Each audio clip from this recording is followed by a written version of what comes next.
Hello masters, ఎన్నో జన్మలు ఎందరో మాస్టర్స్ బుక్ రీడింగ్ సెషన్ కి స్వాగతం. మనము నిన్న చదువుకున్నాం కదా. నిన్న ఎక్కడున్నాం మనం అంటే, ఆవిడ ఒక జన్మ కంప్లీట్ చేసుకుంది, ఆ తర్వాత కాంతిలోకంలో ఉంది. అక్కడ మాస్టర్స్ మాట్లాడుతూ ఉన్నారు. మనం కైండ్ ఆఫ్ కర్మ సిద్ధాంతం గురించి లాస్ట్ పారాగ్రాఫ్ చదువుకున్నాం నిన్న. అంటే ఏ జన్మలో ఏ రుణాలు ఉంటాయో, అది ఏ రుణము అంటే ఆల్వేస్ మనీకి సంబంధించిందే, డబ్బుకు సంబంధించిందే అవనవసరం లేదు. ఎనీ కైండ్ ఆఫ్, ఇప్పుడు తల్లిదండ్రులు పిల్లలకి జన్మనిస్తే వాళ్ళ రుణం తీర్చుకోవాల్సిన బాధ్యత ఉంటుంది. మాతృ రుణం, పితృ రుణం అని అంటారు. రైట్? వాళ్ళు వెళ్ళిపోయిన తర్వాత వాళ్ళకి చేసే కర్మలు ఉంటాయి కదా, అవన్నీ కూడా పితృ రుణం అనే చెప్తారు కదా మన వాళ్ళు. అలాగే ఋషి రుణం అని ఉంటుంది, గురువు రుణం అని ఉంటుంది. అలా 5 రకాల రుణాలు ఉంటాయి అని చెప్పేసి అనుకున్నాం కదా. సో అలా ఏ జన్మలోది ఆ జన్మలో తీర్చేసుకోవాలి. తీర్చేసుకోలేకపోతే అవి మన వెంటనే వస్తాయి. నెక్స్ట్ మళ్ళీ మనము తీర్చాల్సిందే. ఆ అప్పు తీరవకుండా కుదరదన్నమాట. కాబట్టి వీలైతే ఎలాంటి రుణాలు ఉంచుకోకపోవడం. ఒకవేళ రుణం తీసుకోవాల్సిన అవసరం వస్తే, ఏ రుణం అయినా సరే చెప్పుకున్నాం కదా, వాటిని వీలున్నంతగా చెల్లించేసేయడము.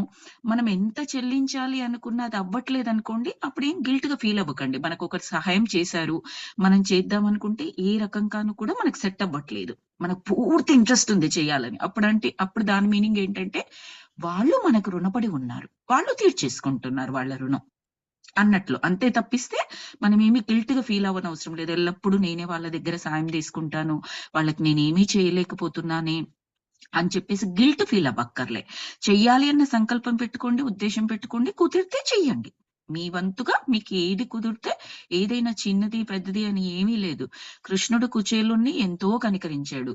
కుచేలుడు ఏం పెట్టగలిగాడు? కృష్ణుడు ఇవ్వగలిగినంత కృష్ణుడికి ఇవ్వగలడా? కృష్ణుడు ఇచ్చినంతగా ఇవ్వలేడు కదా ఆయన. ఆయన అటుకులు పెట్టాడు అని చెప్పేసి చెప్తారు. అంతవరకు చేశాడు. అంతే. కృష్ణుడు ఏదైతే ఆయనకు చేశాడో దానికి సరి సమానం ఆ కుచేలుడు చేసింది. అట్లన్నమాట. మనం చెయ్యగలిగింది, మన సంకల్పం, మన ఉద్దేశం చాలా ముఖ్యం. అంతే తప్పిస్తే రుణపడిపోయి ఉన్నాము అని చెప్పేసి ఏం అనుకోనవసరం లేదు. గిల్ట్ పడనక్కర్లేదన్నమాట.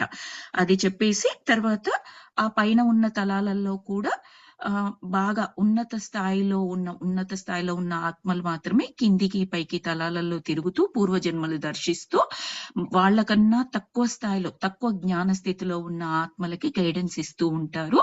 అంత శక్తి స్థాయి లేని వాళ్ళు మాత్రము వాళ్ళ లాస్ట్ జన్మను దర్శించుకుంటారు. దానికి సంబంధించి పునరాలోకనం చేసుకుంటారు. ఇంకేమైనా అవసరమైతే వాళ్ళకన్నా ఉన్నతాత్మలు, సోల్ గైడ్స్ అంటాం కదా, వాళ్ళతోని కూర్చొని చర్చించుకుంటారు. నెక్స్ట్ జీవితానికి నేను ఎలా ప్లాన్ చేసుకోవాలి ఏంటి అనేది. అలాగే మనము సంక్లిష్ట కర్మలలో చిక్కుకోకూడదు అని అనుకున్నాము. ఎందుకంటే సంక్లిష్ట కర్మలు అంటే చాలా మందితో ఇన్వాల్వ్ అయి ఉన్నాయి. కేవలం మనమొక్కరమే కాదు, మనం పూర్తి బుద్ధి పూసలం అయిపోయి మన కార్యక్రమాలు మనం చేసుకుందాం, రుణాలు చెల్లించుకోవాలని కోరుకుంటాము. కానీ మనం ఎవరికైతే రుణం చెల్లించాలో వాళ్ళు జన్మ తీసుకోలేదనుకోండి, మనం చేయలేము. నాట్ రెడీ అన్నట్టు. వాళ్ళు కూడా తీసుకోగలిగిన స్థితిలో ఉండాలి. అందుకని కాంప్లెక్స్ కర్మలలో చిక్కుకోకపోవడం మంచిది. అంటే ఒక గ్రూప్ సమూహంగా ఉండి ఏదైనా తప్పుడు పని, ధర్మం అంగీకరించని పని చేస్తున్నది అనుకుందాము. సమాజంతో పాటు నేను ఉండాలి, లేకపోతే సమాజం నుంచి వెలివేయబడతాను, గ్రూప్ నుంచి వెలివేయబడతాను అనుకొని వాళ్ళల్లో దూరి నచ్చకపోయినా ఒక మాట అనేద్దాం, పడుంటది. అలా కాదు, మనకొద్దు. సైలెంట్ గా ఉందాం. అక్కడి నుంచి జారుకోవాల్సి వస్తే జారుకుందాం. సైలెంట్ గా ఉండగలిగితే ఉందాం. సైలెంట్ గా ఉండలేకపోతే అక్కడనే, అంటే సైలెంట్ గా ఉండలేని పరిస్థితి వచ్చినట్లు మీకు అనిపించింది అనుకోండి, ది బెస్ట్ వే ఏంటి మీరు ఆ కర్మలో చుట్టుకోకుండా ఉండేది అన్నది ఆలోచించుకోవాలి. అది మనకి ఇన్నర్ గైడ్ చేస్తూ ఉంటది. మనకు ఈ జ్ఞానం తీసుకున్నట్లయితే మనకి ఇన్నర్ గైడ్ చేస్తూ ఉంటది. అది మెయిన్ గా మనకు నిన్న ఉపయోగపడే విషయం. ఈ రోజు ఏం చెప్తున్నారంటే, ఇంకా మాస్టర్స్ మాట్లాడుతున్నారు. 7 తలాలు ఉన్నాయి. అన్ని తలాలలోంచి మనం వెళ్లి తీరాల్సి ఉంటుంది, మళ్ళీ తిరిగి వచ్చేసేందుకు. అందులో ఒక తలం నిరీక్షణ తలం. ఆ తలంలో మీరు నిరీక్షిస్తూ ఉంటారు. ఆ తలంలోనే మీరు నిర్ణయించుకుంటూ ఉంటారు. అంటే నెక్స్ట్ లైఫ్ జన్మల గురించి మనం నిర్ణయించుకుంటూ ఉంటాం అన్నమాట. ఏ రుణాలను మీరు మరు జన్మలోకి తీసుకుపోవాలో, సాల్వ్ చేసుకోవాలో అలాంటివి ఆ తలంలో నిర్ణయించుకుంటూ ఉంటారు. మన అందరిలోనూ ఉంటుంది ఒక మహాబలీయమైన లక్షణం, అది అసూయ కావచ్చు, వ్యామోహం కావచ్చు, అది ఏదైనా ఆ లక్షణం వల్లే మీరు రుణగ్రస్తులు అయి ఉంటారు. కాబట్టి ఆ మనుషులకు మీరు ఆ రుణాలను చెల్లించాల్సి వస్తుంది. అంటే ఏంటి అంటే, ఇప్పుడు అసూయ, వ్యామోహం 2 లక్షణాలు చెప్పాడు. చాలా ఉన్నాయి అలాంటి లక్షణాలు. 2 లక్షణాలు చెప్పారు. ఇప్పుడు జస్ట్ ఏమీ లేదు. వాళ్ళు మనకు చేస్తున్న నష్టము, కష్టము, ఇబ్బంది ఏమీ లేదు. కానీ అసూయ ఉంది నాలో. అంతే. నా అసూయ. దానివల్ల అవతల వాళ్ళకి రుణగ్రస్తురాలినయిపోతున్నాను. వాళ్ళు బాగుండకూడదు. వాళ్ళకి మనీ రాకూడదు. వాళ్ళు సంతోషపడకూడదు. వాళ్ళ పిల్లలు చదువుకోకూడదు. హ్మ్. డైరెక్ట్‌గా చెప్పను. వాళ్ళకలా జరుగుతూ ఉన్నప్పుడు మంచి మంచివి జరుగుతూ ఉన్నప్పుడు నాలో తెలియకుండా బాధేస్తుంటది. కోపమొచ్చేస్తుంటది. విసుగొచ్చేస్తుంటది. దేనివల్ల? వాళ్ళేమీ నన్ను హర్ట్ చేయడం లేదే. నా డబ్బేమీ తీసుకుపోవడం లేదే. నా పిల్లలనేమి ఇబ్బంది పెట్టడం లేదే. వాళ్లకు మంచి జరుగుతుంటే నేను బాధపడుతున్నాను. అంటే ఏంటి? అసూయ. మనం మాట్లాడుకున్నాం ఒకసారి ఒక సాయి సత్సంగ్‌లో నేను బుక్ చదివాను. అసూయ, ఈర్ష్యల గురించి చదివాను అని చెప్పాను కదా! చదువుకున్నాం కదా! చాలా పెద్ద దుర్లక్షణం అని చెప్పాలి. చాలా పెద్ద దుర్లక్షణం. అరిషడ్వర్గాల్లో చాలా పెద్దదది. దానితో కూడా రుణగ్రస్తమైపోతాము అని చెప్పేసి చెప్తున్నారు. వ్యామోహాలు. పిచ్చి వ్యామోహాలు ఉంటూ ఉంటాయి. వాటితో కూడా రుణగ్రస్తమైపోతూ ఉంటాం. రుణం అంటే కేవలం సహాయం తీసుకోవడం, డబ్బు తీసుకోవడం ఇవి మాత్రమే కాదు. ఈ లక్షణాలు కూడా అని చెప్తున్నారు. ఆ మనుషులకు మీరు ఆ రుణాలను చెల్లించాల్సి వస్తుంది. ఆ రుణం తీరిపోయినప్పుడే ఈ లక్షణాన్ని మీరు అధిగమించగలుగుతారు ఆ జన్మలో. మీరు అసూయని ఎలా పోగొట్టుకోవాలో నేర్చుకోవాల్సి వస్తుంది. అంటే మీరు ఆ మరు జన్మలో తీసుకునే జన్మ ఏదుంటుందంటే మెయిన్ లక్షణం మీరు అసూయను పోగొట్టుకునే విధంగా ప్లాన్ చేసుకొని వస్తారు. మీ చుట్టుపక్కల ఉన్న వాళ్ళందరూ కూడా ఎలాంటి పాఠాలు మీకు నేర్పిస్తుంటారు? ఎలాంటి ఇబ్బందులు పెడుతూ ఉంటారు? ఎలాంటి సహాయాలు చేస్తూ ఉంటారంటే అసూయ నుంచి మీరు బయటకు వచ్చేలాగా. అంటే మనం ఎలా తీసుకోవచ్చు? ఒక ఎగ్జాంపుల్ లాగా చాలా కోపం ఉంది ఒకరికి. ఓకే. వాళ్ళకి ఎలాంటి లైఫ్ పార్ట్నర్ దొరుకుతారు అంటే అంతకన్నా ఎక్కువ కోపం ఉన్నవాళ్ళు. ఈవిడ చచ్చినట్టు భరించాల్సిందే ఇంక కోపం. సహనం నేర్చుకోవాల్సిందే. ఇంక వేరే లేదామెకి. అలా దొరుకుతూ ఉంటారు. లేదు. ఇంకొక రకంగా ఎలా ఉండొచ్చు అంటే, ఈమెకు కోపం చాలా ఉందనుకుందాం. పూర్తి సహనం ఉన్నవాళ్ళు. ఎంతలా అంటే, వాళ్ళ సహనం చూసి ఈమెలో ఈమెకే రియలైజేషనయి, ఛ! నేనిలా బిహేవ్ చేస్తున్నానేంటి? నేను ఏమన్నా, ఎలా చేసినా, ఎలా ఉన్నా ఇంత సహనంగా భరిస్తున్నాడు. నేను చేసేది చాలా తప్పు. నేను సహనం నేర్చుకోవాలి. అని తనలో తనకే రియలైజేషన్ కలుగుతది. ఇది ఇంకొక రకంగా గూడా జరగొచ్చు. ఇలాగ జరగొచ్చు, అలాగ జరగొచ్చు. మనం ప్లాన్ ఎలాగైనా పెట్టుకోవచ్చు లైఫ్ ప్లాన్. అది అవతలి వ్యక్తి యొక్క కర్మ ఏ విధంగా ఉంటుందో దాన్ని బట్టి కూడా ఉండొచ్చు. లెట్స్ సే ఈవిడ కోపముంది. ఆయన సహనంగా ఉన్నవాడు దొరుకుతాడా? లేదా ఇంకంతకన్నా ఎక్కువ కోపంగా ఉన్నవాడు దొరుకుతాడంటే అతని కర్మ సిద్ధాంతాన్ని బట్టి ఉంటుంది. కర్మల్ని బట్టి. అతని ఈ జన్మలో సహనాన్ని నేర్చుకోవాలని కోరుకున్నాడు అననుకోండి. సహనంగా ఉండాలి. దాని ద్వారా లక్షణాలు నేర్చుకోవాలి, పాఠాలు నేర్చుకోవాలనుకున్నాడనుకోండి. ఈమె భర్తగా వచ్చి పూర్తి సహనంగా ఉండి తను నేర్చుకునే పాఠాలు నేర్చుకుంటూ ఈవిడకి సహనం నేర్పిస్తూ ఉంటాడు. అంతే కదండీ! మన లైఫ్ ప్లాన్ మనకున్నట్టే, మనతో పాటు ఎవరైతే జీవిస్తూ ఉన్నారో వాళ్ళందరికీ వాళ్ళ లైఫ్ ప్లాన్స్ ఉంటాయి. ఇదొక పజిల్ లాగా. ఇప్పుడొక పజిల్‌లో ముక్కలు ముక్కలుగా విడగొట్టాము. అవన్నీ కలిపి పెడితే ఒక మ్యాప్ అవుతుంది అనుకుందాము. ఎలా అవుతుంది? ఏ దాని తర్వాత ఏ పీస్ పెట్టాలో అది పెడితేనే కరెక్ట్‌గా సెట్ అవుతది ఆ పజిల్‌లో. రైట్? ద సేమ్ వే అన్నమాట. బేసిక్‌గా మనం ఏవేవైతే మన ధర్మశాస్త్రం కానీ, మన నీతి శాస్త్రం కానీ, మన యోగులు, ఋషులు, గురువులు, పెద్దవాళ్ళు చెప్పినవి ఇలా చెయ్యండి మంచిది అని చెప్పినవి చెయ్యడం. ఇలా చెయ్యకండి, ఇలా బాధ పెట్టకండి, ఇలా బాధపడకండి అని ఏవైతే చెప్పారో అవి చేయకుండా ఉండడం. సింపుల్. మన బాధ్యతగా ఏది చెయ్యాలో అది చెయ్యడం. అంతే. ఇంకేమీ అవసరం లేదు. చెప్పిన ప్రకారం చేసినట్టు ఏ కర్మ అంటకుండా మనం బయటపడతామనమాట. మీరు దాన్ని వదిలించుకోలేకపోతే మళ్ళీ జన్మ తీసుకున్నప్పుడు ఆ లక్షణంతోనే మీరు మళ్ళీ జన్మిస్తారు.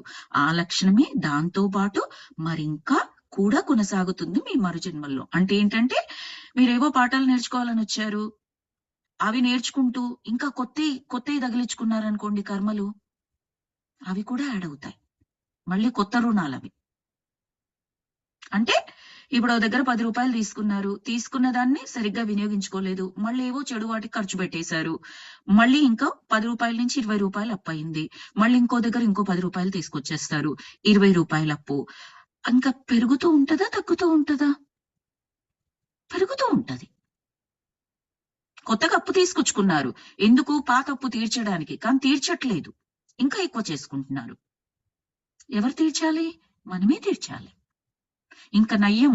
ఈ ధనము ఇలాంటివి ఈ జన్మలోవి ఈ జన్మలోకే. ఆఫ్‌కోర్స్ నెక్స్ట్ జన్మ క్యారీ అవుతాయి. వాళ్ళకి మనం ఇస్తాము. కానీ ధనం రిలేటెడ్ మనం అర్థం చేసుకోవాలి అంటే ఈ జన్మలో ఎగ్జాంపుల్ తీసుకొని అర్థం చేసుకోగలము. ఈ ఈ మిగతావి అసూయ, వ్యామోహము ఇవి ఉన్నాయనుకోండి అరిషడ్ వర్గాలవి అర్థం చేసుకోవడానికి కూడా లేదు. ఇది తప్పు అని మనం అర్థం కూడా చేసుకోలేము. మనలో జ్ఞానం అనేది లేకపోతే. అంత సింపుల్ కాదు.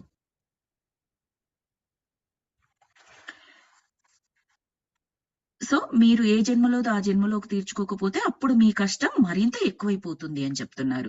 తీసుకుంటున్న ప్రతి జన్మలో మీరీ అవలక్షణాన్ని వదిలిపెట్టుకోలేకపోతూ ఉంటే, ఆ మరుచుటి జన్మలు మీకు మరింత దుర్భరమైపోతూ ఉంటాయి. సేమ్ ఇప్పుడు మనం చెప్పిన ఎగ్జాంపులే. అప్పు, చక్రవడ్డీ, బార్ వడ్డీ, ఇంకో వడ్డీ పెరిగిపోతూ ఉంటది. అలా ఊహించేసుకోండి మాస్టర్స్ అర్థం కావడానికి. అందుకని ఆ సింపుల్ ఎగ్జాంపుల్ తీసుకుంటున్నాను అందరికీ అర్థమవుతదని. మీ అవలక్షణాలను తొలగించుకోవడంలో మీరు సఫలీకృతులైతే మీ మరుజన్మ మరింత సుఖంగా ఉంటుంది. యెస్! అప్పు తీరిపోయింది. హాయిగా ఉన్నంతలో బతుకుతాను నేను.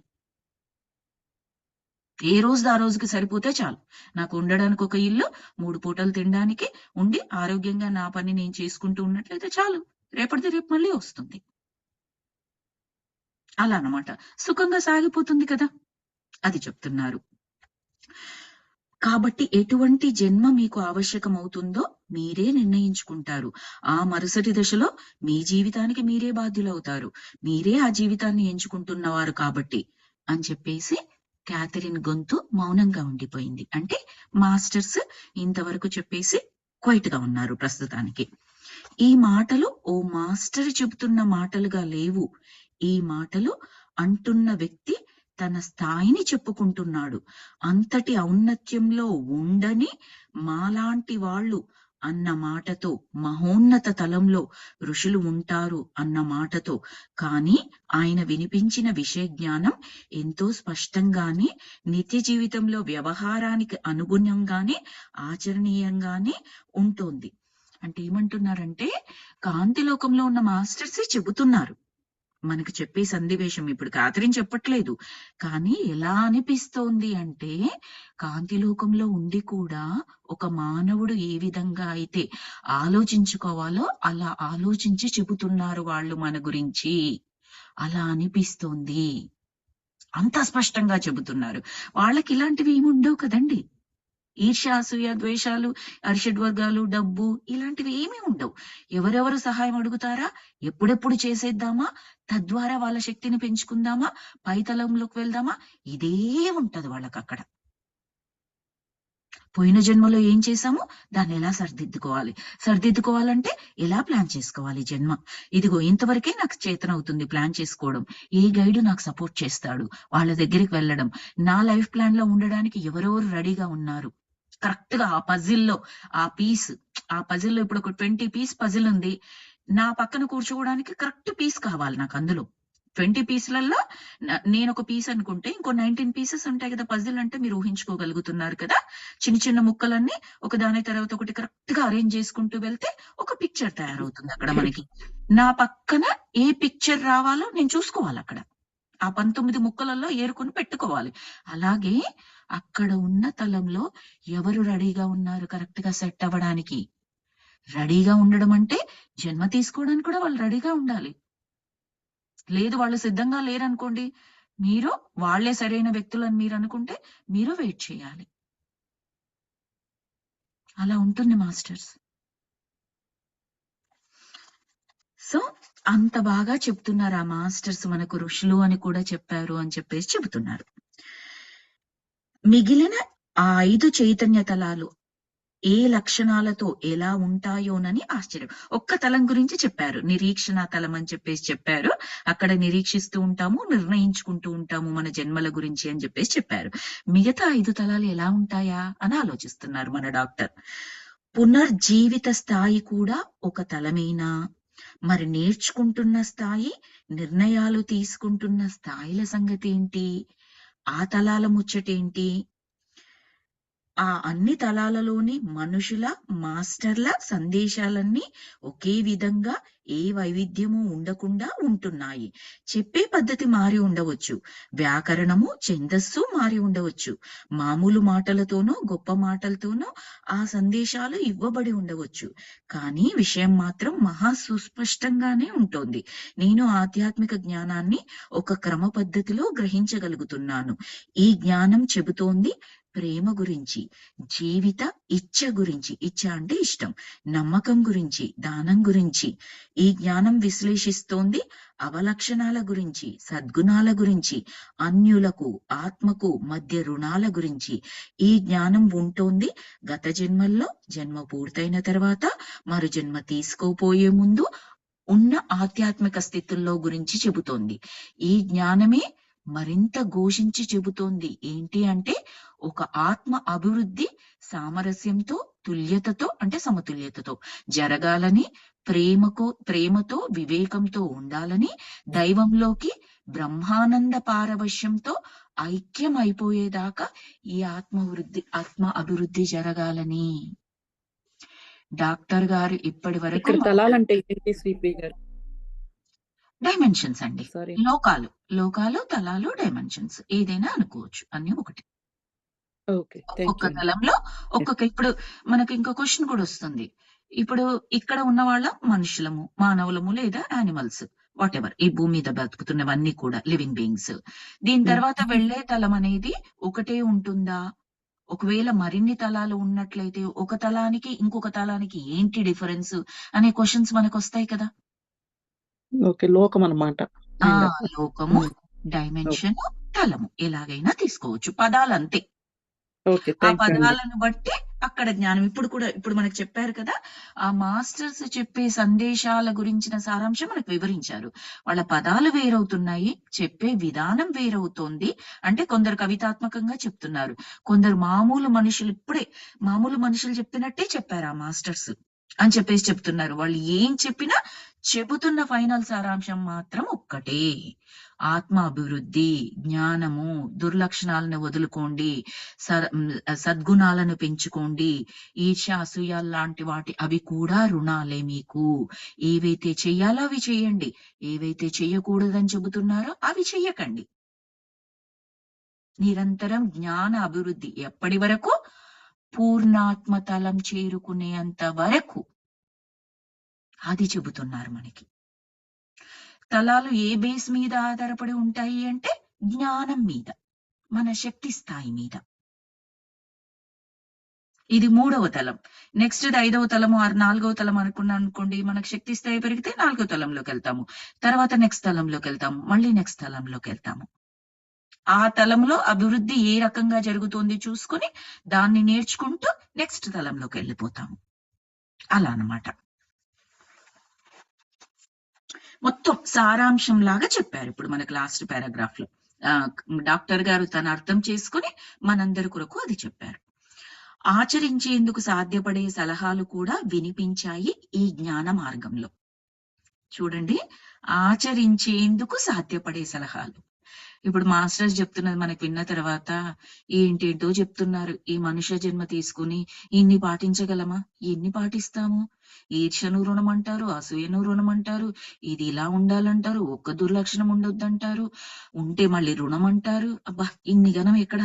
కుదరదు, సాధ్యం కాదు. మనిషి అన్న తర్వాత అలా ఎలా ఉంటారు? అది దేవుడికే సాధ్యం అని అనుకుంటాం కదండి మనకి. సో అలా అనుకోకుండా ఆచరించేందుకు సాధ్యపడే సలహాలు కూడా వినిపించాయి. అవన్నీ ఆచరించడానికి సరిపోదు కాదు, ఆచరించడానికి సాధ్యపడేవే అవన్నీ. మెల్లమెల్లగా. అన్నీ ఒకటే రోజు చేయమని కాదు. ఒకటే జన్మలో చేయమని కూడా కాదు కరెక్ట్‌గా చెప్పాలి అంటే. కానీ స్టెప్ అయితే వెయ్యాలి. అడుగైతే మొదలుపెట్టాలి. అస్సలు కాదు అనుకోని నేను కూర్చున్న దగ్గర నుంచి కదలనంటే, ఎన్ని సంవత్సరాలైనా అదే ప్లేస్‌లో కూర్చొనుంటావు కదలను అంటే. పర్వాలేదు 100 కిలోమీటర్లు ప్రయాణం చేయాలి. ఈరోజు జస్ట్ ఒక 100 అడుగులు వేస్తాను నేను. అనుకున్నామనుకోండి, 100 కిలోమీటర్ల ప్రయాణంలో 100 అడుగులు తగ్గిపోతాయి కదా! రేపు ఇంకొక్క 100 అడుగులు వేస్తాను నేను. సో, ఈ జన్మ మొత్తం మీద 100 కిలోమీటర్ల నడవాలని నేను పెట్టుకున్నాననుకోండి, రోజు ఒక 100 అడుగులు వేసినట్లయితే ఏదో ఒక రోజు 100 కిలోమీటర్లు చేరుకుంటాను. అమ్మో! 100 కిలోమీటర్ల ప్రయాణమా? నో! నేను చేయను. నా వల్ల కాదు. నా కాలు నొప్పి, చెయ్యి నొప్పి కుదరదు. ఇక్కడే కూర్చున్నా. హుహు. అలా.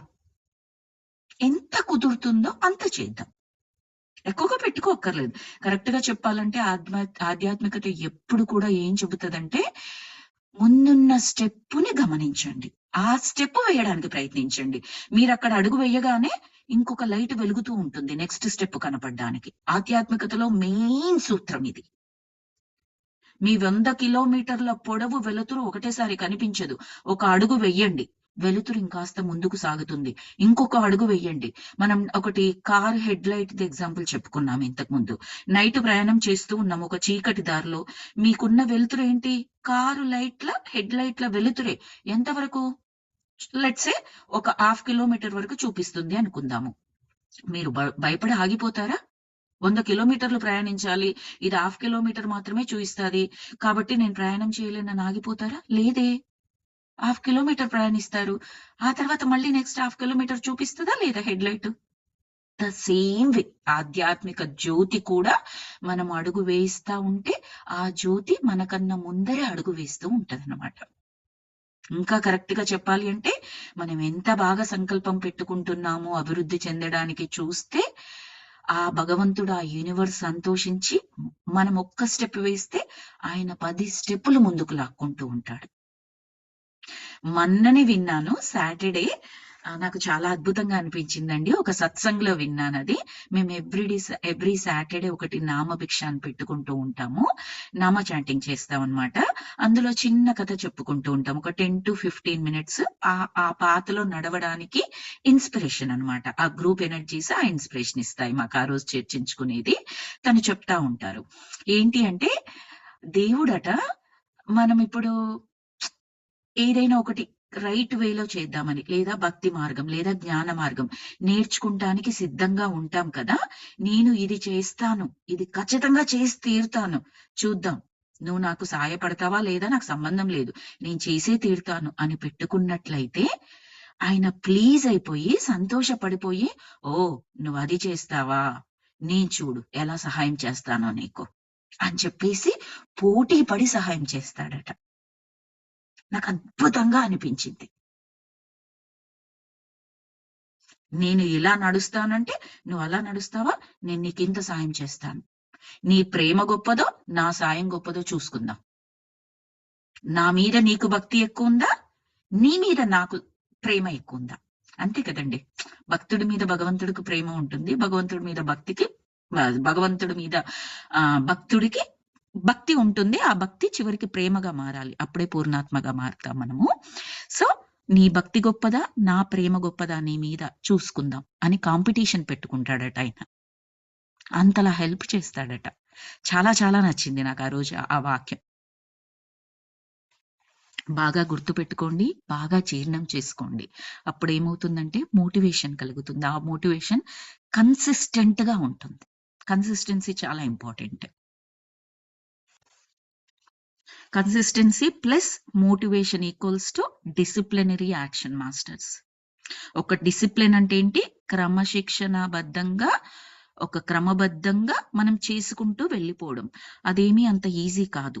అదెప్పుడొస్తుందంటే కన్సిస్టెన్సీని మెయింటైన్ చేస్తూ మీరు ఏం చెప్పాను? మోటివేషన్. ఆ మోటివేషన్ 2 కలిగి ఉంటే ఆ డిసిప్లిన్ వచ్చేస్తుందన్నమాట.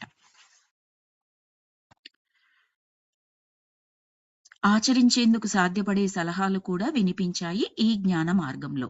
ఓర్పు, నిరీక్షణ విలువల గురించి విశదీకరించబడ్డాయి. ప్రకృతిలో సమతుల్యత ఉండడంలో, భయాలను వదిలించుకోవడంలో, ముఖ్యంగా మృత్యు భయాన్ని, విశ్వాసాన్ని, క్షమాగుణాన్ని నేర్చుకోవాల్సిన ఆవశ్యకతలు, ఎవరి గురించి ఏ దోషాలు ఎంచకుండా, ఏ తీర్పుల్ని ఇవ్వకుండా ఉండే తత్వపు ప్రాముఖ్యతలో, లేదా ఏ మనిషి జీవితాన్నో బలవంతంగా అంతం చేసేయకూడదనే ఆంక్షలు, అంతఃప్రేరణ, అంతర్వాణి శక్తులను అభివృద్ధి చేసుకోవాలనే హితువులో, అన్నింటికన్నా ముఖ్యంగా మనము అమరులమే అన్న సత్యవాక్కులో ఉన్న వివేకం సుస్పష్టంగా విశదీకరించబడింది. మనము జీవితానికి, మృత్యువుకి కూడా అతీతులుగా ఉంటున్నాము. స్థలానికి, కాలానికి కూడా అతీతులుగా ఉంటున్నాము. మనమే దేవుళ్ళము, దేవుళ్ళే మనము. ఇప్పుడు మనము 161వ పేజీలో ఉన్నాము ఈ బుక్కులో. ఇప్పటి వరకు ఆయన చికిత్సా విధానంలో కాంతిలోకంలోని మాస్టర్స్ ఏవైతే సందేశాలు ఇచ్చారో మనకు ఇవ్వమని, అవన్నీ మొత్తం పిండేసి జ్యూస్ లాగా తీసి మనకిస్తున్నారు ఇక్కడ. చెప్పడమేమో నాకు ఇలా అర్థమైంది అని చెప్పుకుంటున్నారు డాక్టర్ గారు. ఆయన గురించి ఆయన చెబుతూ ఉన్నారు. అదంతా మన బుక్ లో రాసి మనకు అందిస్తూ ఉన్నారు. అంటే మనం అర్థం చేసుకోవాల్సింది, మాస్టర్స్ ఈ సందేశాలను మనకు అందించారు, మానవాళికి అందించారు, ఇవి నేర్చుకోవాలి అని చెప్పేసి. ఆ మౌనంలో క్యాథరిన్ మౌనంగా ఉండిపోయిందని చెప్పారు కదా, మౌనంగా ఉన్నప్పుడు ఖాళీగా లేడు. కాంటెంప్లేషన్ అన్న వర్డ్ అనుకున్నాం కదా, ఈ విచారణ జరుపుకుంటున్నాడు మనసులో. దీనివల్ల ఏమవుతుంది? శక్తి స్థాయి పెరుగుతుంది. ఇవన్నీ ఆలోచనలే. ఆలోచన చేస్తే శక్తి తగ్గాలి కదా మామూలుగా అయితే, కానీ ఆలోచన చేస్తున్నది ఏంటి? వీటి గురించి. కాబట్టి శక్తి పెరుగుతుంది. ఆ శక్తి పెరగడం వల్ల మళ్ళీ నెక్స్ట్ క్యాథరిన్ ని ఎలా డైవర్ట్ చేయాలి, మాస్టర్స్ ఏ సందేశాలు ఇస్తే స్వీకరించగలిగే స్థితిలో లేరనుకోండి, మాస్టర్స్ ఇవ్వలేరండి, వాళ్ళు ఇవ్వలేరు, అందించలేరు ఈయనకి. రైట్? లేకపోతే ఒక జన్మ తర్వాత క్యాథరిన్ కాంతిలోకంలో ఉన్నప్పుడు అన్ని ఒకేసారి ఇవ్వచ్చు కదా. ఏంటి ఇన్ని చికిత్సలు, ఎందుకు ఇన్నిసార్లు, ఇన్ని జన్మలు ఎందుకు? ఒక్కసారి ఆవిడ కాంతిలోకంలో మాస్టర్స్ దగ్గరికి వెళ్ళినప్పుడు మొత్తం ఇచ్చేసేయచ్చు కదా, అదే బుక్ రాస్తే అయిపోతుంది కదా. అలా జరగట్లేదే. ఒక చికిత్స, కొన్ని సందేశాలు, ఆమె ఇంటికి వెళ్ళిపోవడం, మళ్ళీ రావడం, ఇంకో చికిత్స, ఇంకో సందేశాలు. అంటే ఆ మధ్య కాలంలో ఆయన శక్తి స్థాయి పెంచబడుతోంది. అప్పుడు దానికి అనుగుణంగా సందేశాలు ఇస్తున్నారు. అలా మళ్ళీ ఏం చెబుతోంది క్యాథరిన్ అంటే, నేను తేలుతూనే ఉన్నాను అని క్యాథరిన్ మెల్లగా అంటోంది. ఏ స్థితిలో ఉన్నావు ఇప్పుడు నువ్వు అని అడిగారు డాక్టర్. శూన్యంలో ఉన్నాను, తేలుతూ ఉన్నాను. ఎడ్వర్డ్ నాకు ఏదో రుణపడి ఉన్నాడు, ఏదో బాకీ ఉన్నాడు ఎడ్వర్డ్. అందుకే కదా ఇన్ని జన్మల గుండా ప్రయాణిస్తున్నాడు ఆయన కూడా ఈమెతో పాటు. ఈమె జన్మ తీసుకున్నప్పుడల్లా మోస్ట్ ఆఫ్ ద టైం ఆయన జన్మ తీసుకుని ఉన్నాడు. ఎందుకంటే వీళ్ళ అకౌంట్ అలా కొనసాగుతోంది. మనం అకౌంట్ క్లోజ్ చేసేదాకా ఒక బ్యాంక్ లో ఉంటూనే ఉంటుంది కదండి. ఎయిదర్ మనము డబ్బులు జమ చేసినా, డబ్బులు అప్పు తీసుకున్నా, మనం క్లోజ్ చేసేదాకా, అందులో ఉన్న డబ్బులన్నీ డ్రా చేసేదాకా, లేదా ఎంత అప్పు అయితే తీసుకున్నామో ఆయన బ్యాంకు కట్టేదాకా అకౌంట్ క్యారీ అవుతూనే ఉంటది కదా. అక్కడున్న టెల్లర్ అంటారు కదా బ్యాంక్ లో ఉన్న వాళ్ళని, బ్యాంక్ లో ఉన్న స్టాఫ్ మెంబర్స్ మారుతూ ఉండవచ్చు. నేను తీర్చలేకపోతే నా పిల్లలు తీర్చాల్సి వస్తూ ఉండవచ్చు, కానీ తీర్చాలి కదండి. అలా అన్నమాట. అదే చెప్తుంది, ఎడ్వర్డ్ నాకు రుణపడి ఉన్నట్లున్నాడు, ఏదో బాకీ ఉన్నట్టున్నాడు అంటే డాక్టర్ ఏమంటున్నారు, అతడు ఏం రుణపడి ఉన్నాడో తెలుసుకో, నీకు తెలుసా ఏమైనా అని అడిగాడు. తెలీదు, ఏదో జ్ఞానం, జ్ఞానమట, ఏదో జ్ఞానం, దాన్నే తను నాకు రుణపడి ఉన్నాడు. నాకు అతను చెప్పి తీరాల్సింది ఏదో ఉంది, అందుకే ఇన్ని జన్మలు తీసుకుంటున్నాడు నాతో పాటు. బహుశా మా అక్క కూతురు గురించి కావచ్చు అని చెప్పింది. ఏంటి, మీ అక్క కూతురు గురించా అని రెట్టించాడట. అవును, ఆ అమ్మాయి పేరు స్టెఫానీ. స్టెఫానీనా? ఆ అమ్మాయి గురించి ఏం తెలియాలి నీకు, ఏం చెప్పాలి అతను నీకు అని అడిగారు. ఆ అమ్మాయిని నేను ఎలా కలుసుకోవచ్చో తెలుసుకోవాలి. క్యాథరిన్ సమాధానం ఇచ్చింది. ఆ అమ్మాయి గురించి క్యాథరిన్ నాకు ఇప్పటిదాకా ఎప్పుడూ చెప్పలేదు. ఎస్, మనకు కూడా చెప్పలేదు. మనం ఎప్పుడు వినలే స్టెఫాన్ అన్న పేరు, అక్క కూతురు ఉంది, అదేమి మనకు కూడా చెప్పలేదు.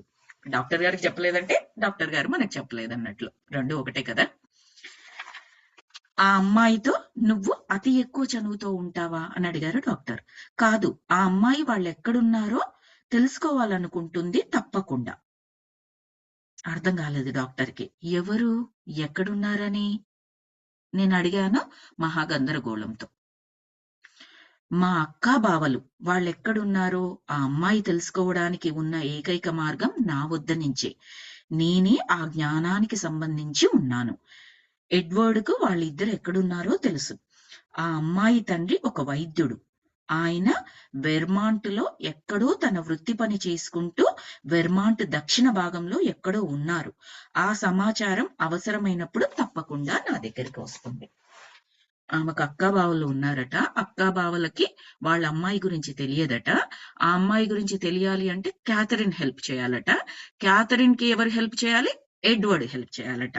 చూచాయగా చెప్తుంది ఏంటంటే అది ఎక్కడో ఒక ప్లేస్ లో, వెర్మాంట్ అనే ప్లేస్ లో ఏదో దక్షిణ భాగంలో ఉంటారు, అంతవరకే తెలుసు. కానీ ఎగ్జాక్ట్ గా తెలియాలి అంటే ఎడ్వర్డ్ నాకు ఆ జ్ఞానం ఇవ్వాలి అని చెప్తోంది.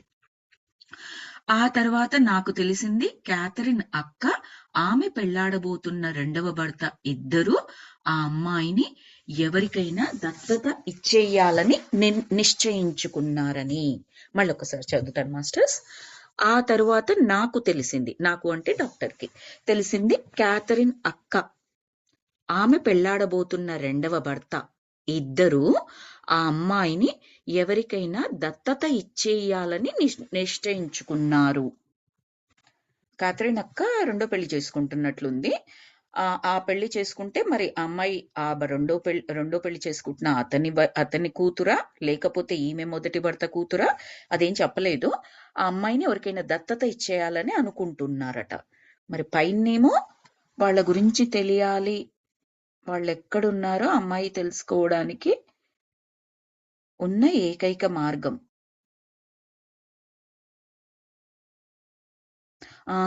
Okay, okay. ఏమంటున్నారంటే ఆ అమ్మాయికి ఆ తల్లిదండ్రులు తెలియాలి. ఇక్కడ దత్తత ఇచ్చేస్తున్నారు కదా. ఇప్పుడు దత్తత ఇచ్చేస్తున్నారంటే ఎవరికి ఇవ్వాలి అది తెలియాలి. బహుశా ఇప్పుడు రెండో భర్త అని చెబుతోంది కాబట్టి మరి వీళ్ళు చూసుకోకుండా ఇంకెవరికైనా ఇచ్చేయాలనుకుంటున్నారేమో. ఆ తల్లిదండ్రులు ఎవరో తెలియాలి అన్నట్టుగా అంతవరకు అర్థమవుతోంది మాస్టర్స్ నాకు ఇక్కడ.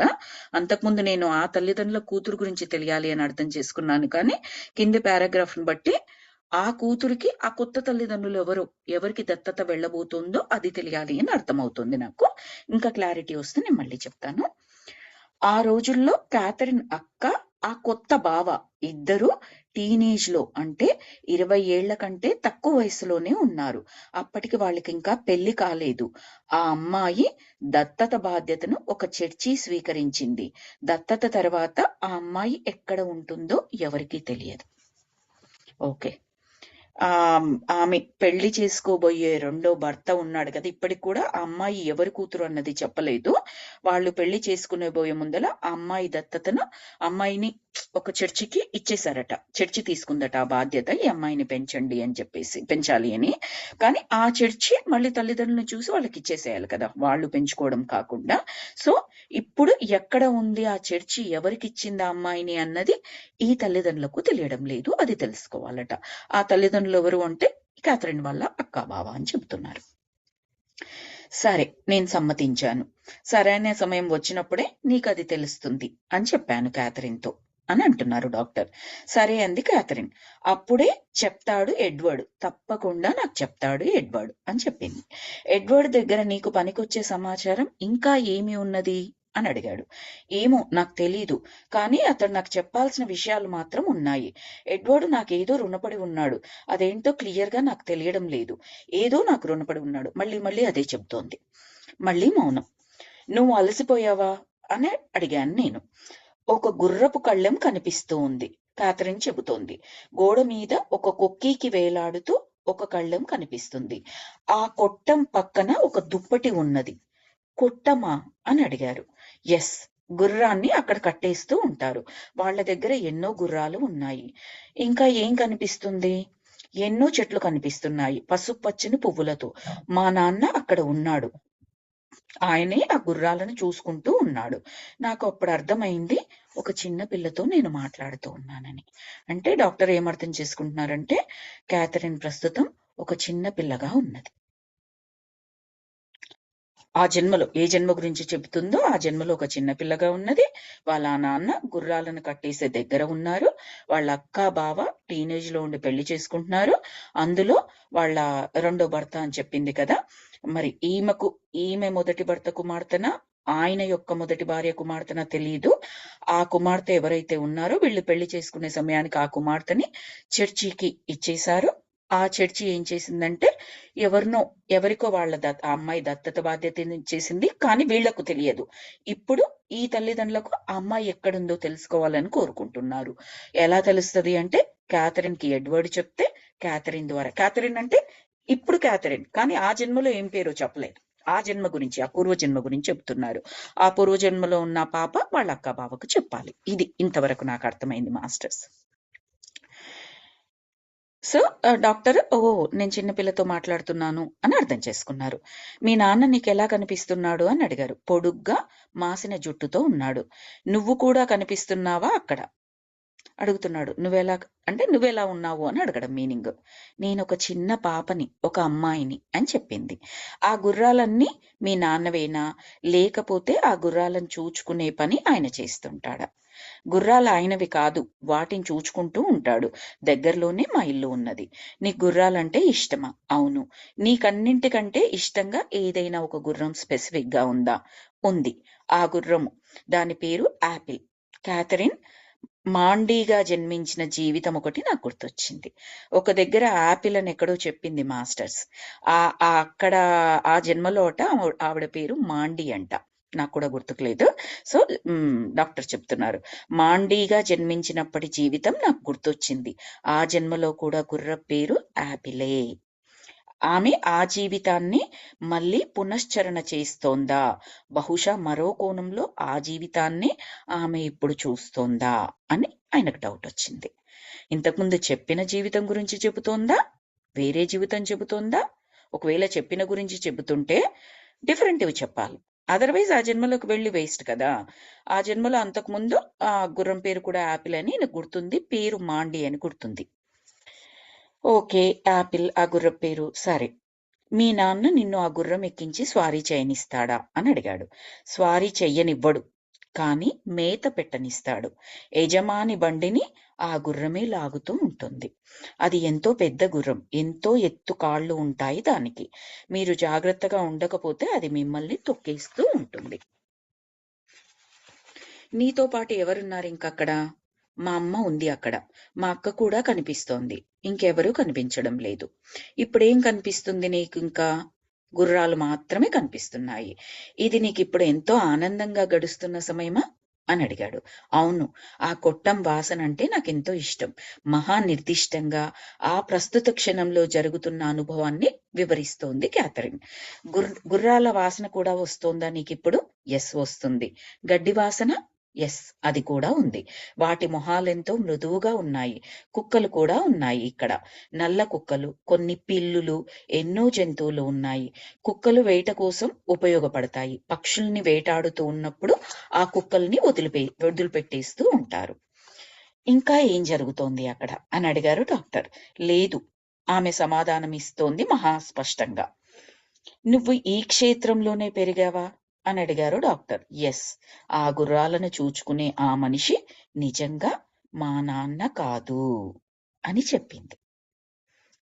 అంటే డాక్టర్ అయోమయంలో పడిపోయాడు. ఏంటి, ఆయన నిజంగా మీ నాన్న కాడా? అంటే మళ్ళీ నాకు తెలియదు, ఆయన మా నిజం నాన్న కాదు, కానీ నాకాయన తండ్రి వంటి వాడే. ఆయన మా రెండవ నాన్న. నన్నెంతో ప్రేమగా చూసుకుంటాడు. ఆకుపచ్చ రంగు కళ్ళుంటాయి ఆయనకు అని చెప్పింది.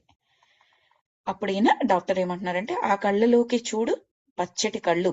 ఆయన ఎవరో తెలుసుకునేందుకు ప్రయత్నించు. నిన్ను బాగా చూసుకుంటాడు కదా! నువ్వంటే ఆయనకిష్టం కదా! కాస్త చూసి చెప్పు అని అడిగారు. అంటే ఆయనే మా తాత. నా తాత. మమ్మల్ని ఎంతో ప్రేమించేవాడు. మా తాత మమ్మల్నెంతో ప్రేమించేవాడు. తను ఎక్కడికి వెళ్తున్నా మమ్మల్ని కూడా తనతో పాటే తీసుకెళ్ళేవాడు. ఆయన తాగే చోటికి కూడా మేము వెళ్ళేవాళ్ళం. మాకప్పుడు ఆయన సోడాలు తాగే చోటంటే ఆల్కహాల్. తాగే చోటికి కూడా మేము వెళ్ళేవాళ్ళం. ఆయన మాకప్పుడు సోడాలు కొనిపిచ్చేవాడు. సోడాలు ఆల్కహాల్ కాదు కదా! పిల్లలు కాబట్టి సోడాలు కొనిపిచ్చేవాడట. మేమంటే ఆయనకు ఎంతో ఇష్టం.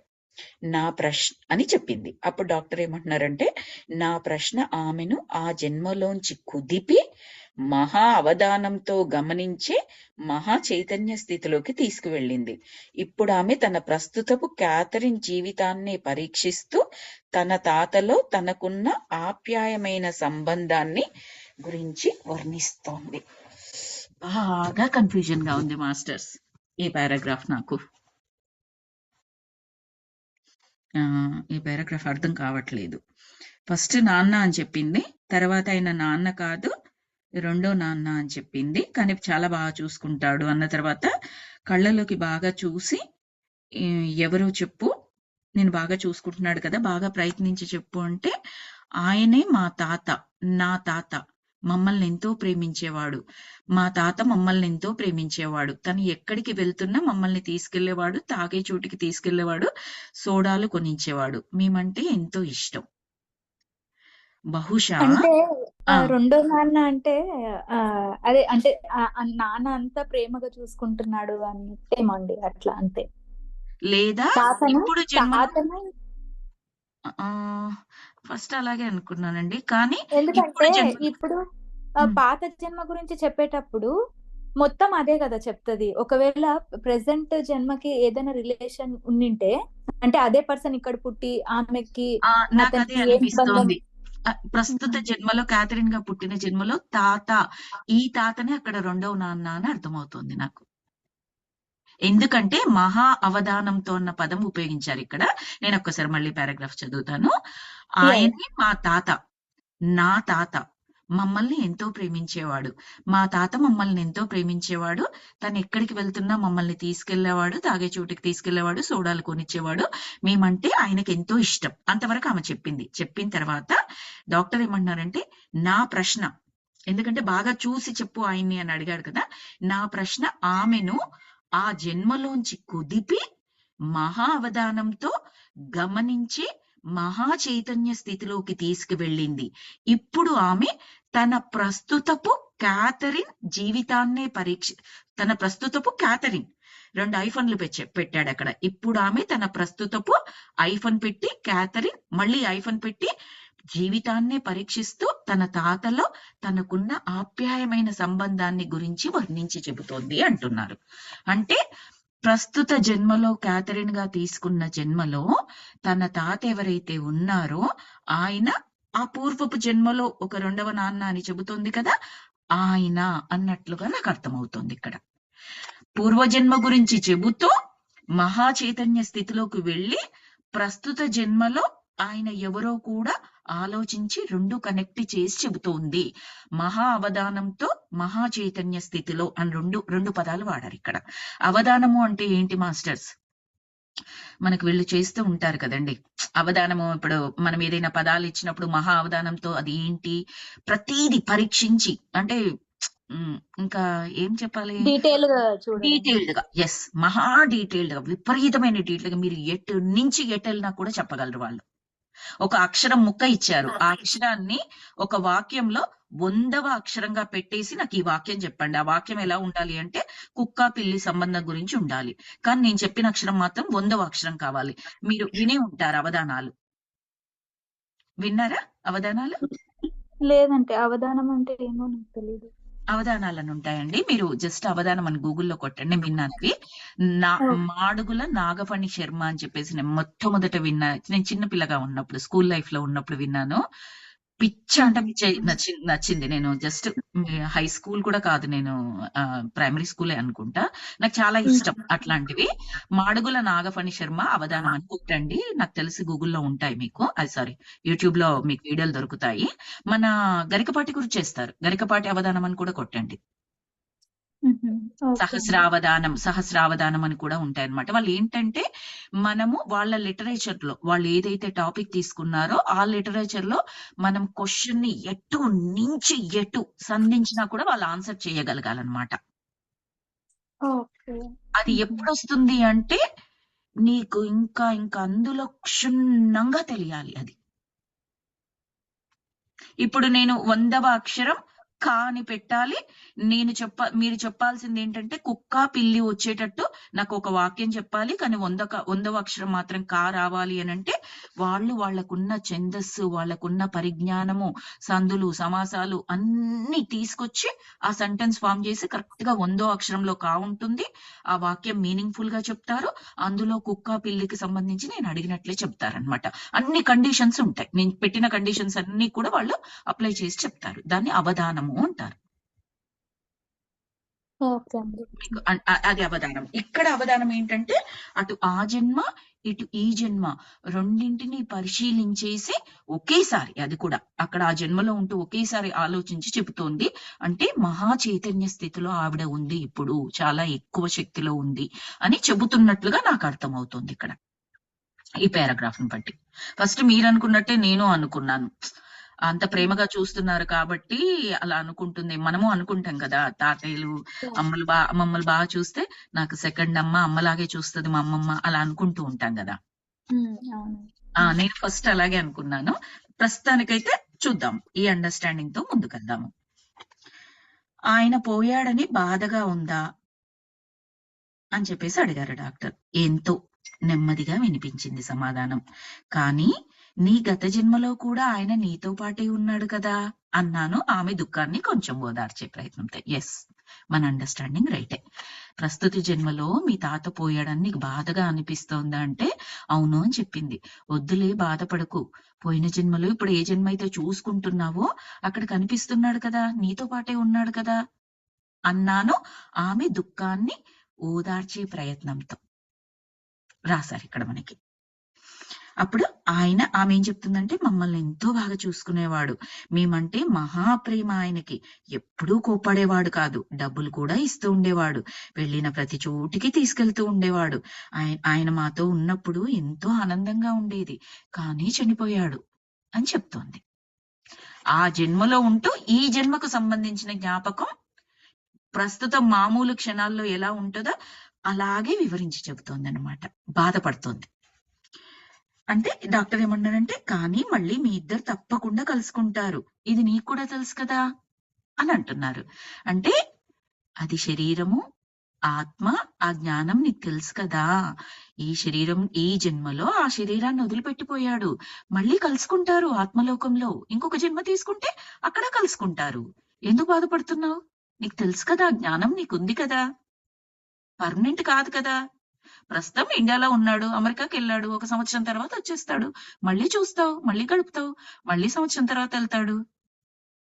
నీకు తెలుసు కదా జ్ఞానము అన్నట్టుగా. అవును, గత జన్మల్లో కూడా ఆయన మాతోనే ఉండేవాడు. ఆయన మా తండ్రిలాగా ఉండడు, వాళ్ళిద్దరి మధ్య ఎంతో భేదం ఉన్నది. చూడండి, ఇక్కడ మా తండ్రిలాగా ఉండడు అంటే ప్రస్తుత జన్మల క్యాథరిన్ తండ్రి ఎలాంటి వాడు? పెద్ద గొప్పవాడేం కాదు. నాన్న ఎలాగైతే ప్రేమ పంచాలో అలా పంచే తత్వం కాదు అతనిది కదా. సో అది చెప్తుంది, అది కూడా మన కన్ఫర్మేషన్, మన అండర్స్టాండింగ్ కరెక్ట్ అని చెప్పడానికి. మా నాన్నలా కాదైనా, మా తాత చాలా మంచివాడు. ప్రస్తుత జన్మలో నా తాత నా నాన్న కంటే చాలా మంచివాడు, అలాంటి వాడు కాదు అని చెబుతోంది. మరి ఆయన అంతగా మిమ్మల్ని ప్రేమిస్తూ ఉంటే మీ నాన్న ఎందుకు ఎంతో తేడాతో ఉంటాడు, అలా ఉండేవాడు అని అడిగాడు. ఎందుకంటే ఆయనకు జ్ఞానం ఉంది కాబట్టి. ఆయన తన రుణాలనంతా తీర్చేసుకున్న మనిషి. మా నాన్న ఇంకా రుణం తీర్చుకోకుండానే ఉన్నాడు, అందువల్లే మళ్ళీ పుట్టాడు. జ్ఞానం లేకుండా, మనుషుల్ని అర్థం చేసుకోవడం చేత కాకుండా రుణం తీరేదాకా ఆయన అంతే. మా తాతేమో ఎప్పటి రుణం అప్పుడు తీర్చుకుంటాడు. జ్ఞానం ఉంది ఆయనకి. కాబట్టి అలా ప్రవర్తించలేదు. ప్రేమను పంచాడు ఆయన. మా నాన్న చాలా రుణాలున్నాయి ఆయనకి. ఎన్నో తీర్చేసుకోవాలి. అంత తొందరగా జ్ఞానం నేర్చుకోవట్లేడు ఆయన. ఆ జ్ఞానం నేర్చుకునేంత వరకు మళ్ళీ మళ్ళీ పుడుతూనే ఉంటాడు. మనుషులను అర్థం చేసుకునేంత వరకు డైరెక్ట్ గా చెప్పేస్తుంది ఆమె. ఆయనకు మనుషులను అర్థం చేసుకోవడం ఇంకా చేత కావట్లేదు. అది చేతనయ్యేంత వరకు, ఆ రుణం తీరేంత వరకు పుడుతూనే ఉంటాడంతే. అప్పుడు డాక్టర్, అవును, నేను ఒప్పుకున్నాను. ఆయన ఇంకా నేర్చుకోవాల్సింది ఎంతో ఉంది బాగుపడేందుకు అని చెప్పారు. అవును, ఆమె బదులిచ్చింది. ఇది వాళ్ళకు అర్థం కాకపోతే వాళ్ళు చిన్న పిల్లల్ని ప్రేమించకుండా ఉంటారు. చిన్న పిల్లల్ని వస్తువుల్లాగే చూస్తారు. అందుకే కదండి మంటల్లో కాలిపోతున్న వస్తువును పట్టుకురమ్మని చెప్పేసి చిన్న పాపను పంపించాడు ఒకానొక జన్మలో. సో అప్పుడు ఆమె అవును అని ఒప్పుకుంది. మీ నాన్నకు ఇంకా అర్థం కావట్లేదని ఈయన కూడా అన్నాడు. అప్పుడు ఆమె అవును అని చెప్పింది. మీ తాతయ్యకి మాత్రం ఆ జన్మలో కూడా ఇతనే నానండి. అవును, ఒక జన్మలో ఒక మనిషి పంపిస్తాడు, అతను తండ్రి అని చెప్తారు గాని ఇప్పుడు ప్రస్తుత జన్మలో క్యాథరిన్ తండ్రి ఎవరైతే ఉంటారో ఇతనే అక్కడ కూడా ఫాదర్ అని చెప్పలేదు అనుకుంటాను. అక్కడ చెప్పలేదా? అనుకుంటాను, ఏమో నాకంత సరిగ్గా గుర్తులేదు. నాకు మీరు అడుగుతుంటే నాకు డౌట్ వస్తుంది. నేను అక్కడ కూడా ఇదే ఫాదర్ అనుకున్నా. ఇతను కాకపోతే ఇంకొక నెగటివ్ రోల్ ఎవరంటే Stuart. All the time negative role తీసుకునేది ఈమెకి. ప్రస్తుత జన్మలో 2 నెగటివ్ రోల్స్ ఎవరంటే లివ్ ఇన్ రిలేషన్షిప్ లో ఉన్న స్టూవర్ట్ కానీ ఈ తండ్రి కానీ నెగటివ్ జన్మలు తీసుకుంటూ వస్తున్నారు. If not this guy the other guy. ఇంకా లేకపోతే ఆ రిలేషన్ ఏంటో మనకు తెలియదు అన్నట్టు. You're right. నాకు కూడా కన్ఫ్యూజన్ వస్తుంది. సో మీ తాతయ్యకి మాత్రం ఈ జ్ఞానం అంతా తెలుసు అని అన్నాడు. ఎస్, అది నాకు తెలుసు. భౌతిక శరీరంలో ఉన్నప్పుడు మనం ఎన్నో దశల్లోంచి చర్చించాల్సి వస్తుంది.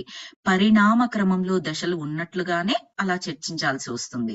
మనము శిశు దశలో, బాల్య దశలో ఉండాలి.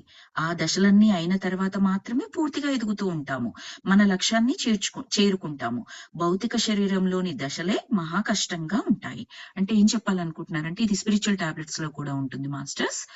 మన ఒక శరీరానికి, భౌతిక శరీరానికి మనకు తెలుసు కదా, పుట్టగానే ఆ బేబీ జస్ట్ కంప్లీట్ చిన్న బేబీ, శిశువు అని అంటాము. తర్వాత బాల్యము అంటాము. తర్వాత యవన దశ. తర్వాత యవన దశ తర్వాత ఏమని చెప్తాము? 7 దశలు ఉంటాయి మొత్తం మనకి.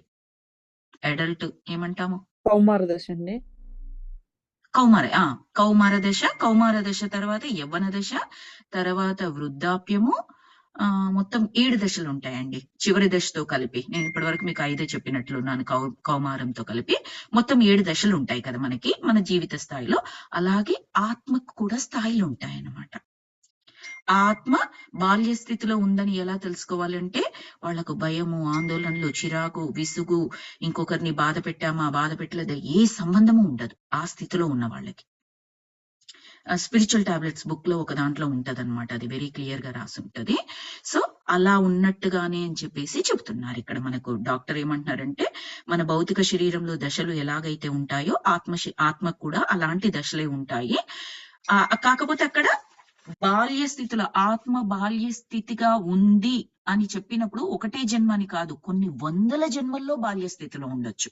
అంటే ఆ స్థితిలో నేర్చుకోవాల్సినవి ఏవైతే ఉన్నాయో అవన్నీ నేర్చుకునేదాకా ఆ స్థితి పేరు బాల్యంగా కొనసాగబడుతుంది ఆ ఆత్మకి. లెట్సే బాల్య స్థితిలో ఏం నేర్చుకుంటారు పిల్లలు? మాట్లాడడం నేర్చుకుంటారు, నడవడం నేర్చుకుంటారు, రైట్? అలాగా అవి నేర్చుకున్న తర్వాత ఏమంటాం మనము? ఆ బాల్య స్థితి, ఆ 2-3 టాడ్లర్ స్టేట్, ఇంగ్లీష్ లో చెప్పాలి అంటే బేబీ అంటాము ఫస్ట్ 1 year ని. తర్వాత 2nd and 3rd years ని టాడ్లర్స్ అంటాము. తర్వాత దాన్ని స్మాల్ కిడ్ అంటాము. యుఎస్ లో అన్నింటికి టెర్మినాలజీ ఉంటది. స్మాల్ కిడ్ అయిపోయిన తర్వాత బిగ్ కిడ్ అంటాము. బిగ్ కిడ్ లో ఉన్నప్పుడే టీనేజర్ అంటాము. టీనేజర్ అన్న తర్వాత యంగ్ అడల్ట్ అని పిలుస్తూ ఉంటాము. యంగ్ అడల్ట్ తర్వాత adult, middle aged man, old man, అదే వెటరన్ ఆర్ సీనియర్ సిటిజన్ అని చెప్తాము. అండ్ ఓల్డ్ మ్యాన్ అని చెప్తాము ఇంకా చివరి స్టేజ్ లో, రైట్? అంటే ఎలా చెబుతున్నాం ఆ దశల్ని? చిన్న బేబీ కూర్చున్న దగ్గర నుంచి కదలదు. మనమే అన్ని చూసుకోవాలి. 1 year old బేబీ, టాడ్లర్స్ ఏం చేస్తారు? నడుస్తూ ఉంటారు, చిన్న చిన్న ముక్కలు మాట్లాడుతూ ఉంటారు, ఇది అది పట్టుకుంటూ ఉంటారు, కన్వే చేయడానికి ప్రయత్నం చేస్తూ ఉంటారు. అలాగే ఆత్మకు కూడా బాల్య స్థితి అంటే ఇదిగో ఈ లక్షణాలలో ఆరితేరాలి, లేదా నేర్చుకోవాలి, లేదా పరిణితి సాధించాలి. ఆ లక్షణాలు అయిపోయిన తర్వాత ఆత్మ నెక్స్ట్ స్థితికి వస్తుంది. అక్కడ ఇంకొంత పరిజ్ఞానం నేర్చుకోవాలి. అలా ఆ విధంగా క్లాసిఫై చేస్తారనమాట. ఎవరు వృద్ధాత్మలు? ఇప్పుడు మన పత్రిజీ గారు ఉన్నారు, సర్వం తెలుసు ఆయనకి, వృద్ధాత్మ అని చెప్పుకోవచ్చు. సద్గురువు ఉన్నారు, ఆల్ ద సద్గురులు, వాళ్ళందరూ వృద్ధాత్మలు. కొందరు పరిపూర్ణాత్మలు కూడా ఉంటారు. వాళ్ళు ఏంటంటే మన కొరకు ఈ లోకానికి వచ్చి మనకు నేర్పించేసి వెళ్ళిపోతారు. ఏ కర్మలు వాళ్ళు పట్టుకోరు. పరిపూర్ణాత్మలు వాళ్ళని ఏమంటాం మనము? దైవాలు అంటాము. కృష్ణుడు, రాముడు, అలా ఎవరైతే అవతారాలు తీసుకున్నారో మనుష్య జన్మలోనే తీసుకున్నారు, కానీ పూర్ణాత్మలు వాళ్ళు. మన కొరకు మనకు బోధించడానికి స్వయంగా అనుభవించి కొంతమంది చెప్పారు, అనుభవించకుండా ఇప్పుడు రమణ మహర్షి ఉన్నారు, ఆయన ఏమి మనలాగా పెళ్లిళ్ళు, పేరంటాలు, ఇవి అవి అలాంటివి ఏమీ అనుభవించి చెప్పలేదు. కానీ రాముడు ఏం చేశాడు? అవన్నీ అనుభవించి చూపించాడు మనకి. ఆ విధంగా చెప్పాడు. రమణ మహర్షి ఇంకో విధంగా చెప్పాడు, కృష్ణుడు ఇంకో విధంగా చెప్పాడు. పూర్ణాత్మలు వాళ్ళందరూ డిసెండ్ అయ్యారు. అవతారము అంటే కిందికి దిగడం కదా, డిసెండ్ అయ్యారు వాళ్ళు. అర్థమవుతుంది కదా మాస్టర్స్? సో అలా అన్నమాట. సూక్ష్మ లోకాల్లో మన జీవిత వ్యవహారం ఎంతో సులువుగానే ఉంటుంది. ఆ లోకాల్లో కేవలం విశ్రాంతి, నిరీక్షణలు, ప్లానింగ్ ఇలాంటివి ఉంటాయి. ఆ దశలే మనకు ఇప్పుడు కష్టంగా ఉంటున్నాయి. సూక్ష్మ లోకాల్లో ఎన్ని తలాలు ఉన్నాయి అని అడిగాడు. 7 ఉన్నాయని చెప్పింది. అవేమిటి అని అడిగాడు. అన్ని తలాల గురించి తెలుసుకోవాలని అనిపిస్తోంది డాక్టర్కి. నాకు 2 తలాల గురించి మాత్రమే తెలుసు, ఆ 2 గురించి మాత్రమే నాకు చెప్పారు. సూక్ష్మ లోకంలో నుండి భౌతిక తలంలోకి చేర్చే ట్రాన్సిషన్ స్థాయి, పునఃస్మృతులను తెచ్చుకునే స్థాయి. ఇంతకు ముందు మనకు చెప్పారు కదా, ప్రీవియస్ పేజ్ లో చెప్పారు. 2 తలాలు ఏంటి అంటే, ఒక తలంలో ఉన్న వాళ్ళు ఏంటి శక్తి స్థాయి తక్కువగా ఉంటే పూర్వజన్మను మాత్రమే పునర్దర్శించుకుంటూ ఏం కరెక్ట్ చేసాం, ఏం తప్పు చేసాం, ఏం కరెక్ట్ చేసుకోవాలి, నెక్స్ట్ జన్మ ఎలా ప్లాన్ చేసుకోవాలి అని చెప్పేసి ఆ నిరీక్షణ తలంలో ఉండి చేసుకుంటారు. కొందరు మాస్టర్స్ శక్తి స్థాయి ఎక్కువ ఉన్న వాళ్ళు నెక్స్ట్ తలంలోకి వెళ్ళి వస్తూ ఉంటారు. వాళ్ళు ఇంకా కొన్ని ఎక్కువ జన్మలను యాక్సెస్ చేయగలరు వాళ్ళు. అలా ఆ 2 తలాల గురించి చెప్పారు. వాటి పేర్లు ఏమని చెప్పారు అంటే, నిరీక్షణ తలం, సూక్ష్మ లోకం నుండి భౌతిక తలంలోకి చేర్చే ట్రాన్సిషన్ స్థాయి, పునఃస్మృతులను తెచ్చుకునే స్థాయి అని చెప్పేసి చెప్తున్నారు. విశ్రాంతి, నిరీక్షణ తలాలు అన్నట్టుగా చెప్తున్నారు మనకు. వాటి పేర్లు క్లియర్ గా పదాలు అని ఇవ్వలేదు, ఒక నిరీక్షణ తలం మాత్రం చెప్పారు. I don't think that's the exact name, మనకు అర్థం కావడానికి ఆ వర్డ్ ఇచ్చారు అనుకుంటున్నాను. తలం పేరు నిరీక్షణ, విశ్రాంతి కాదు. ఈ స్థాయిల గురించి కూడా నాకు సుపరిచితంగానే అనిపిస్తుంది. ఈ రోజు మనకు రుణాల గురించిన బోధ వినిపించింది. ఇది ఎంతో ముఖ్యమైన విషయం. నేను తప్పకుండా గుర్తుంచుకోవాల్సిన విషయాలను అని మార్మికంగా చెప్పింది. అంటే తనలో తను మాట్లాడుకుంటున్నట్టుగా క్యాథరిన్ ఏమంటుందంటే, ఇదిగో మాస్టర్స్ ఇవన్నీ చెప్పారు, నేను గుర్తుపెట్టుకోవడానికి ప్రయత్నిస్తాను. డాక్టర్ చెప్పట్లేదు ఇక్కడ, క్యాథరిన్ చెప్తోంది. తలాల గురించి, రుణాల గురించి చెప్పారు, అవన్నీ గుర్తుపెట్టుకోవడానికి నేను ప్రయత్నిస్తాను. అంటే ఆమె ఇంకొక శక్తి స్థాయిలోకి వెళ్తుంది అని మనం అర్థం చేసుకోవాలి. డాక్టర్ క్వశ్చన్ అడిగారు, ఏంటి నువ్వు గుర్తుంచుకుంటావా ఈ తలాలని అని అడిగారు.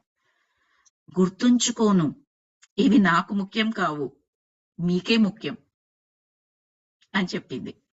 ఇటువంటి మాటను ఇదివరకు కూడా ఒకసారి విన్నాను నేను అని డాక్టర్ చెప్తున్నారు. ఈ జ్ఞానం నా కోసమే, ఆమె నాకు చెప్పింది ఇంతకు ముందు, ఆమెకు ఉపయోగపడేందుకోసం, కానీ అంతకంటే ముఖ్యంగా నేను తెలుసుకోవాల్సిన విషయంగా కూడా, నాకు పనికొచ్చేందుకోసం కూడా, కానీ అంతకంటే మళ్ళీ రిపీట్ చేస్తున్నారు మాస్టర్స్, కన్ఫ్యూజ్ అవ్వకండి, కానీ అంతకంటే ఎక్కువ ప్రాముఖ్యత, విలువ ఉన్న విషయంగా, కానీ ఆ జ్ఞానం నాకు అందించబడ్డంలోని మహా ఉద్దేశం ఏమిటో నాకు అర్థం కావడం లేదు. ఏమంటున్నారంటే, ఏవైతే నొక్కి ఒక్కానించాలో ఆ వాక్యాలను ఏం చేస్తున్నారంటే మళ్ళీ మళ్ళీ డిఫరెంట్ పదాలలాగా మార్చి మార్చి చెబుతున్నారు. కన్ఫ్యూజ్ అవ్వకూడదు మనము. నేను తలాల గురించి రుణాల గురించి నేర్చుకోవాలి, గుర్తుపెట్టుకుంటాను అని చెప్పింది కదా. నువ్వు గుర్తుపెట్టుకుంటావంటే మళ్ళీ నేను గుర్తుపెట్టుకోవడం గురించి అనుకోకండి డాక్టర్, నాకన్నా ఎక్కువగా నీకు ముఖ్యం. వాళ్ళు చెప్పేది నువ్వు గుర్తుపెట్టుకోవాలని, నీకు ఎక్కువగా పనికొస్తుంది ఈ ఈ సందేశాలన్నీ, అది గుర్తుపెట్టుకో, నేను అని మళ్ళీ అనుకోకు అన్నట్టుగా మనం తీసుకోవాలి. ఆవిడ గుర్తుపెట్టుకుంటుంది కానీ అది ఇంపార్టెంట్ పాయింట్ కాదు, ఈయన గుర్తుపెట్టుకోవాలి. గుర్తుపెట్టుకున్న తర్వాత లాస్ట్ వాక్యం ఏమన్నారంటే, ఆ జ్ఞానం నాకు అందించబడడంలోని మహా ఉద్దేశం ఏమిటో నాకు అర్థం కావడం లేదు. అంటే మూల ఉద్దేశం, అత్యంత ముఖ్యమైన ఉద్దేశం చూచాయిగా ఈయనకు అర్థమైంది. ఒకసారి అడిగారు, ఏంటి అంటే నేను రచనల ద్వారా మాత్రమే చేయగలనా, ఇంకే విధంగానైనా చేయగలనా అంటే అది నీకే తెలుస్తుంది అని చెప్పారు మాస్టర్స్. అప్పుడు ఈయనకేంటంటే ఇంతగా నొక్కి ఒక్కానిస్తున్నారు అంటే క్యాథరిన్ ద్వారా చెప్పబడుతుంది కదా ఈయనకి, నా గురించి నా గురించి నా గురించి, కానీ మూల ఉద్దేశం ఏంటి, మెయిన్ ఉద్దేశం అది ఆయనకు అర్థం కావట్లేదు అంటున్నారు. నీ మానసిక ఆరోగ్యం ఎంతో బాగుపడుతున్నట్లు అనిపిస్తోంది, ఎన్నో విషయాలను నేర్చుకుంటున్నావు కూడా నువ్వు క్యాథరిన్ అని డాక్టర్ అన్నారు. ఎస్ అని చెప్పింది. ఇప్పుడు మనుషులందరూ నీ పట్ల ఎందుకు ఆకర్షితులవుతున్నారు అని అడిగారు డాక్టర్. నాలో ఎన్నో భయాలు పోయాయి కాబట్టి, వాళ్లకు సహాయపడేందుకు నేను ఉండగలుగుతున్నాను కాబట్టి, అందువల్లే ఒక ఆధ్యాత్మిక ఆకర్షణ నాలో ఉంటుంది, అది వాళ్ళను నా వైపు అట్రాక్ట్ చేస్తోంది. లోవర్ ఎమోషన్స్ పోయాయి, ఆ భయాలు ఆందోళన మొత్తం పోయాయి అంటే ఇంకా తెలీదు, కానీ చాలా వరకు పోయాయని డాక్టర్కి తెలుసు, ఆవిడకు తెలుసు. కాబట్టి ఆ ప్లేస్ లో ఏమవుతుంది, ఆధ్యాత్మిక శక్తి నింపబడుతోంది, దానివల్ల వాళ్ళు ఆకర్షితులవుతున్నారు. దాన్ని నువ్వు ఉపయోగించుకోగలుగుతున్నావా అని అడిగారు డాక్టర్. ఎస్, ఈ విషయం గురించి నాకు అడగాల్సిన ప్రశ్నలు ఏవీ మిగల్లేదు నా వద్ద, ఇప్పుడు నాకు ఏ భయమూ లేదు అని చెప్పింది. మంచిది, నేను నీకు సహాయపడతానులే అని డాక్టర్ చెప్పారు. నాకు తెలుసు, మీరే కదా నా గురువు అని క్యాథరిన్ చెప్పింది. ఇక్కడితో ఈ చాప్టర్ అయింది మాస్టర్స్. 12th చాప్టర్ అయిపోయింది మనకు. కొంచెం టైం ఎక్కువైనా నేను కంప్లీట్ చెయ్యాలి అని చెప్పేశాను. Thank you so very much for joining today's session. Let me stop the recording.